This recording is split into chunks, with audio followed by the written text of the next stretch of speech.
Hello बच्चों, आज हम लोग क्लास करने वाले हैं।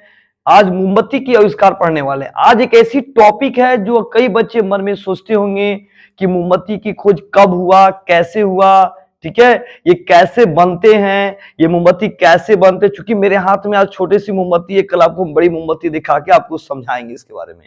आज हम लोग देखने वाले हैं कि ये मोमबत्ती कैसे बना, ये मोमबत्ती काम कैसे करता है, ठीक है, और इसको सबसे पहले प्रयोग किसके माध्यम से हुआ। चलिए इसको समझते हैं। सबसे पहले ऐसी मान्यता है कि ये सब सर्वप्रथम चीन में 200 बीसी में, सर्वप्रथम चीन में, याद रखना है कि मोमबत्ती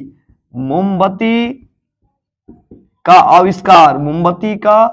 आविष्कार सर्वप्रथम चीन में 200 बीसी में किया गया था। याद रखेंगे, सर्वप्रथम चीन में 200 बीसी में इसका प्रयोग किया गया था। लेकिन ऐसी कोई पुख्ता ऐसा सबूत नहीं है कि ये कहा जाए कि यही किए गए थे। लेकिन ऐसी किताबों में दी गई है कि 18वीं शताब्दी में, ध्यान से सुनेंगे, 18वीं शताब्दी में यानी 1834 ईस्वी में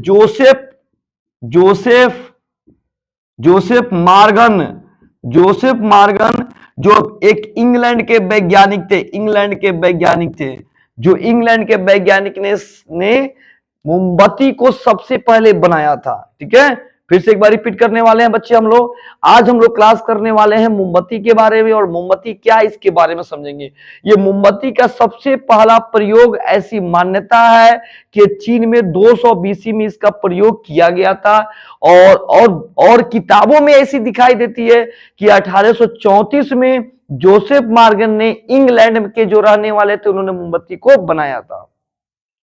अब पढ़ेंगे कि मोमबत्ती क्या करता है, कैसे काम करता है। चलिए ध्यान से देखते हैं। यह एक ईंधन है, ध्यान से सुनेंगे, यह एक प्रकार का ईंधन है, अर्थात ऊर्जा का एक रूप है। जब हम इसको जलाते हैं तो क्या होता है, जब इसको हम जलाते हैं तो इससे क्या निकलता है, आग, मतलब इससे प्रकाश निकलता है। पहले यह उष्मीय ऊर्जा में बदलता है, और उसमें मतलब होता है गर्म हो जाता है, उसके बाद से प्रकाश देने लगता है। ठीक है, और ये ठोस अवस्था में पाया जाता है। ठोस अवस्था से ये किस अवस्था में आता है, द्रव अवस्था में आने लगता है, पिघलने लगता है। सबको समझ में आ गया होगा। तो यह एक ईंधन है जो ऊर्जा का एक रूप है। हाइड्रोकार्बन से बना होता है। यह हाइड्रोकार्बन वाले पदार्थ है। हाइड्रोकार्बन का मतलब होता है जो कार्बन और हाइड्रोजन से बने होते हैं। जो कार्बन और हाइड्रोजन के बने होते हैं उसे हम लोग क्या बोलते हैं, हाइड्रोकार्बन कहते हैं। यह एक कार्बनिक यौगिक है, यानी एक ऑर्गेनिक कंपाउंड्स का एक पार्ट है। यह ऑर्गेनिक कंपाउंड्स का क्या है, एक प्रकार का पार्ट है। आगे देखते हैं, इसका रासायनिक नाम पैराफिन हाइड्रोकार्बन होता है। देखिए कई बार एग्जाम में मतलब पूछा गया, ऑब्जेक्टिव में पूछे जाते हैं, या कोई भी आपसे पूछ देंगे इसके बारे में कि इसका रासायनिक नाम क्या होता है, पैराफिन हाइड्रोकार्बन होता है। इसका रासायनिक सूत्र क्या होता है, CnH2n+2 होता है। इसका रासायनिक सूत्र जो होता है CnH2n+2 होता है। यह 45 डिग्री सी पर पिघलने लगता है। जब हम इसको माचिस से जलाते हैं तो ये क्या होता है, ये 45 डिग्री सेल्सियस ताप पे क्या होता है, पिघलने लगता है। जब इसको 45 डिग्री सेल्सियस ताप मिलेगा तो ये क्या होता है कि अपने आप ये पिघलने लगता है। पिघलने मतलब ये गलने लगता है। आगे देखते हैं, इसमें प्राप्त ऊर्जा या उष्मा ऊर्जा और प्रकाश ऊर्जा में कन्वर्ट हो जाता है। यानी ऊर्जा का एक रूप से दूसरे रूप में परिवर्तित होता है। यानी उष्मा ऊर्जा से कहां चले जाता है, ये प्रकाश ऊर्जा में बदल जाता है। समझ में आ रहा है सारे बच्चों को। हीट एनर्जी से लाइट एनर्जी में कन्वर्ट हो जाता है। मोम का पिघलना एक भौतिक परिवर्तन है। ये जो मोम जो होता है ये भौतिक परिवर्तन है। मानते हैं इसको, अगर ये बीच में से टूट गया तो हम क्या कर सकते हैं, इसको हम मोमबत्ती से पिघला के इसको ऐड कर सकते हैं, जोड़ सकते हैं। आज आपने पढ़ा कि मोमबत्ती क्या है, एक प्रकार का ईंधन है। ठीक है, यह हाइड्रोकार्बन के पदार्थ, हाइड्रोकार्बन है, कार्बन और हाइड्रोजन से बने पदार्थ होते हैं। कार्बनिक यौगिक का एक पार्ट्स है। इसका रासायनिक नाम यहाँ लिखा हुआ पैराफिन हाइड्रोकार्बन, और इसका रासायनिक सूत्र CnH2n+2 होता है। ये कितने डिग्री सेल्सियस पे पिघलेगा, कितने डिग्री, 45 डिग्री सेल्सियस पे मोमबत्ती क्या होता है, पिघलता है।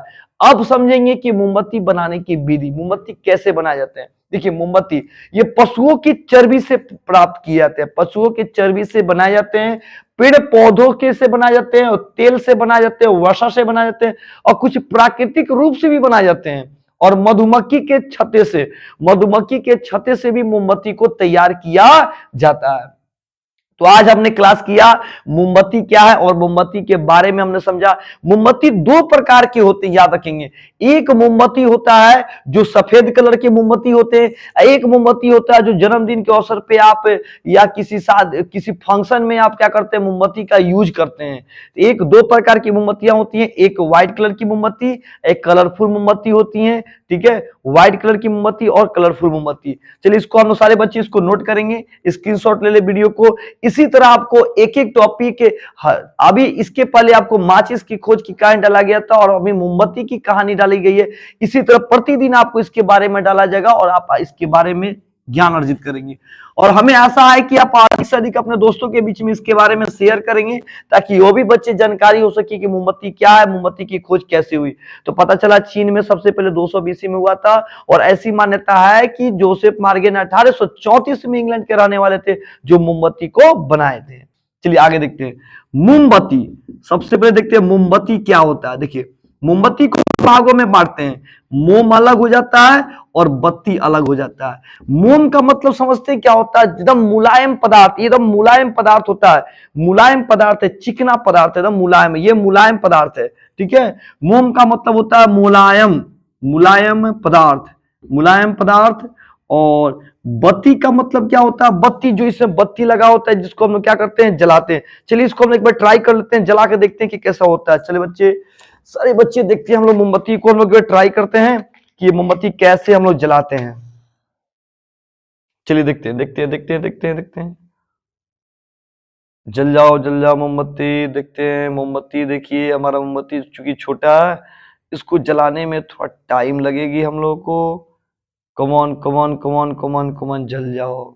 देखिए मोमबत्ती ये जल गया और हमने मोमबत्ती को हमने ध्यान से इसको देखा। छोटी सी अभी बत्ती इसका छोटा है, बुझ चुका है और हम इसको एक बार फिर से ट्राई करते हैं और इस मोमबत्ती को जलाते हैं और आपको दिखाते हैं कि ये ठोस अवस्था से द्रव अवस्था में बदलता है और चूंकि इसमें वाष्प में भी परिवर्तन होता है।